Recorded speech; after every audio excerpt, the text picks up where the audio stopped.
On the morning of August 5th, 2026, diplomats from Israel and Lebanon sat down in Rome for the seventh round of talks meant to end a war that has already killed more than 4,000 people. By that evening, Israeli warplanes were bombing a cemetery.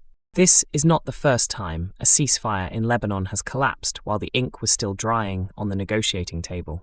It's not even the first time this year, but this breakdown is different, because this time, it happened in the middle of the most promising diplomatic breakthrough since the war began.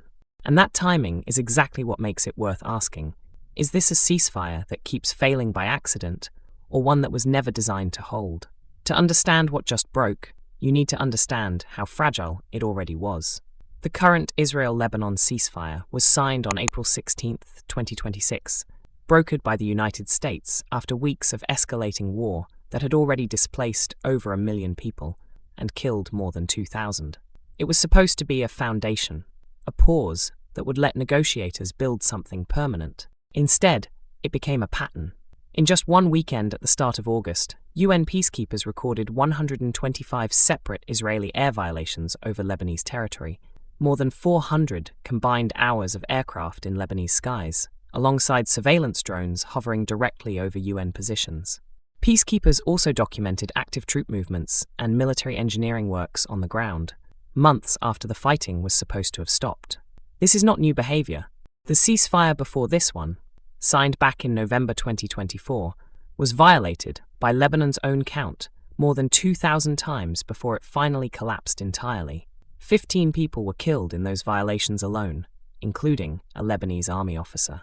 Israel's justification, then, is the same justification being used now, that its forces are responding to Hezbollah activity south of the Litani River, or to what it calls imminent threats against Israeli troops. The question this history raises isn't whether ceasefires in Lebanon get violated. They always do. The question is whether ceasefire has become a word used more for optics than for outcomes.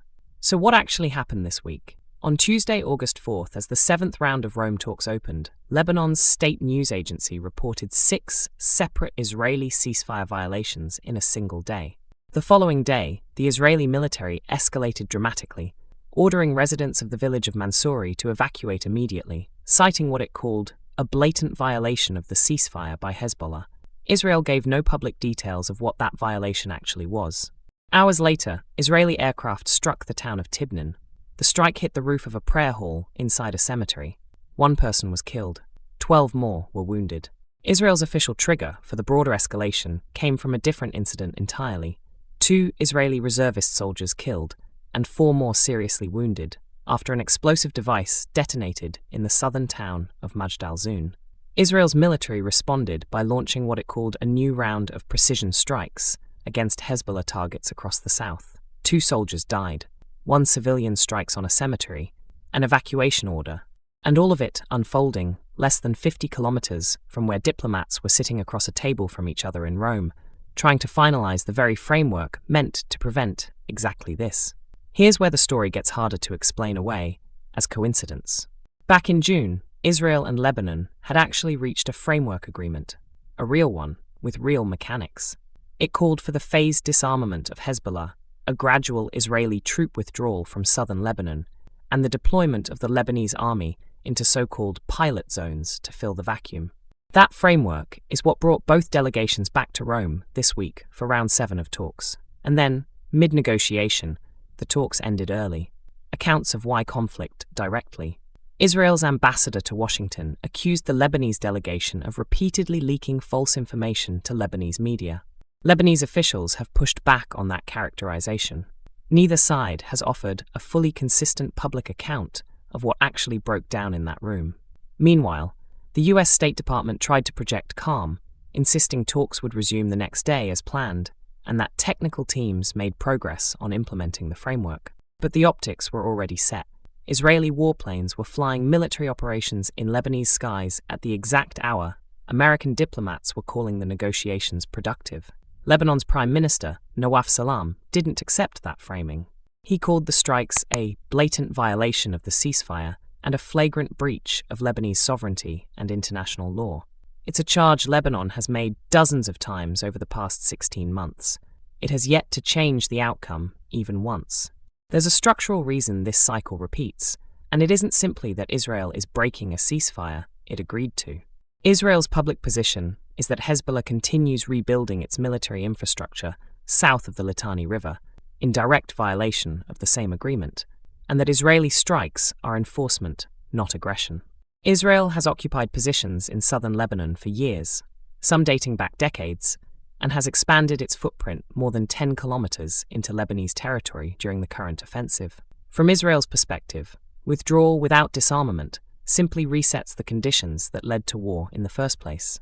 Lebanon and Hezbollah, meanwhile, argue that Israel uses alleged violations as a pretext to maintain military pressure indefinitely, that enforcement strikes conveniently escalate whenever diplomatic momentum builds toward an actual Israeli withdrawal, and quiet down again once that momentum fades. Both explanations can be partially true at once, and that's precisely what makes this ceasefire, like the one before it, structurally unstable. There is no third-party enforcement mechanism strong enough to independently verify violations in real time, no consequence significant enough to deter either side from acting unilaterally, and no trust deep enough for either government to take the other's claims at face value. More than 800,000 people displaced by this war have started heading home in recent weeks, betting that the lull in violence would hold.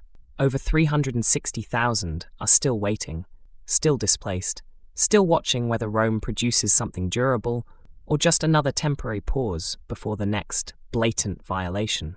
The seventh round of talks is scheduled to conclude on August 6th.